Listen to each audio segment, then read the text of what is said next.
Di na to po mabasa. Naban sila yung mga anak. Di ba di na to siya mabasa?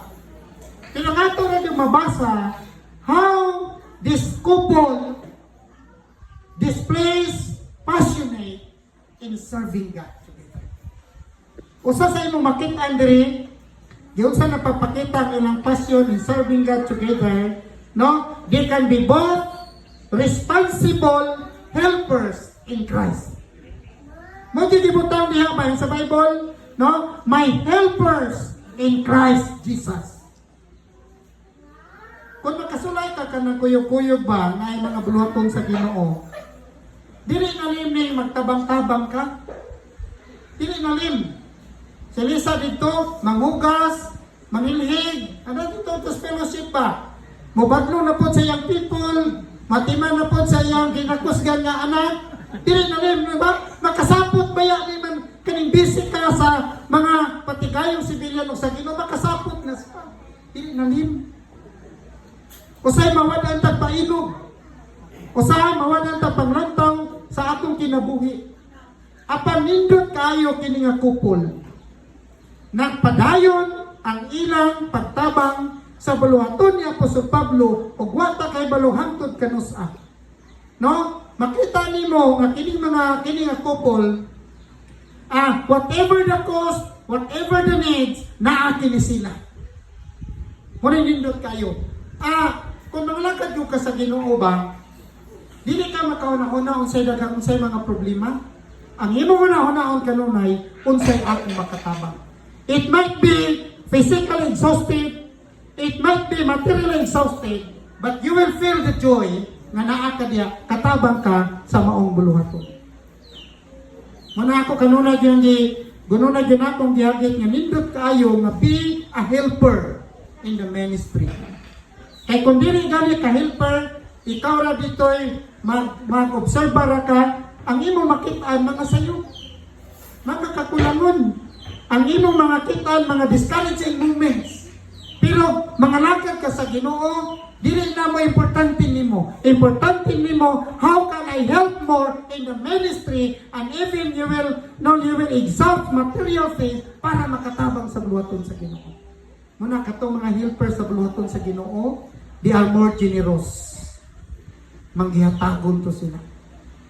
They are more patient. They are more happy. They are more contented sa ilang kinabuhi. They are more committed to do more for the glory of God. Do it might risk their lives. Pero gani ka, gamay lang paningot, sa maning ako raman ani, oy, asa man ni sila, no? Gamay lang pinansyal, sa maning niya, oy, gasalik ramaning kuanani, monita diril, gasto-gasto laman ta, no? Dakang kaglikramo. Pero naa ka, tabang ka sa buluhaton sa Ginoo. You do not mind those things. What you will be minding is, how can I help the ministry? How can I encourage sa leader to keep on working for God's glory and honor? Munang be a helper. Apil tabang, asa ka dapat makatabang.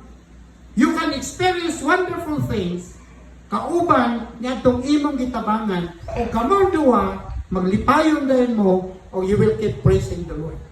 Kung inindot kayo ani, no? Dili nalim. Pero ipakita nila na sila both responsible helpers in Christ Jesus. Ikadua kung nakita dire, no? Nga kini silang duha, no? They both enjoy risking their lives for Christ. Tanawa sige sa Bible din eh. Isa din eh, they have who have for my life laid down their own needs. So, one translation ani, they risk their lives for Christ.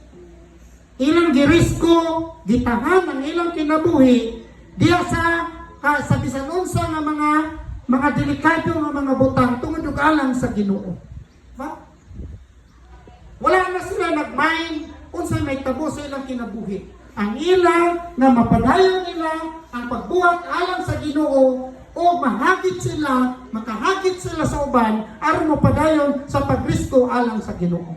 Kung nindot kayo, pwede ang ilang mga lawas mahimong physically marisgo nila, emotionally marisgo sila, psychologically marisgo ang ilang psychology, ang ilang utok marisgo, pero they do not mind those things. Ang ina nga matakbaw sila, nga magamit sila for the glory of God. Matakbaw sila nga doon na sila mahimo alang sa Ginoo. Matakbaw sila nga nahimo sila nga mga kabahin sa buluhaton ni Apostol Pablo. Labi na nito mga panahon na nga talagsarat yung mga Kristohanon kaniadto. No? Talagsarat matin motabang kaniadto. Niya sa unang mga panahon, hayahay naman ta karon kay mosimba ta karon ay mga sakyanan. No? Mosimba ta karon hayahay na kaayo sa una. Asa man sila? Mangita pagbugas, asa man, saging na siguro kaon, nagutno na siguro ilang kaon dito, o nga wasili balon-balon dito, pero nindot kaay ng mga tawhana, andang nila'y tahan ang ilang kaugalingon.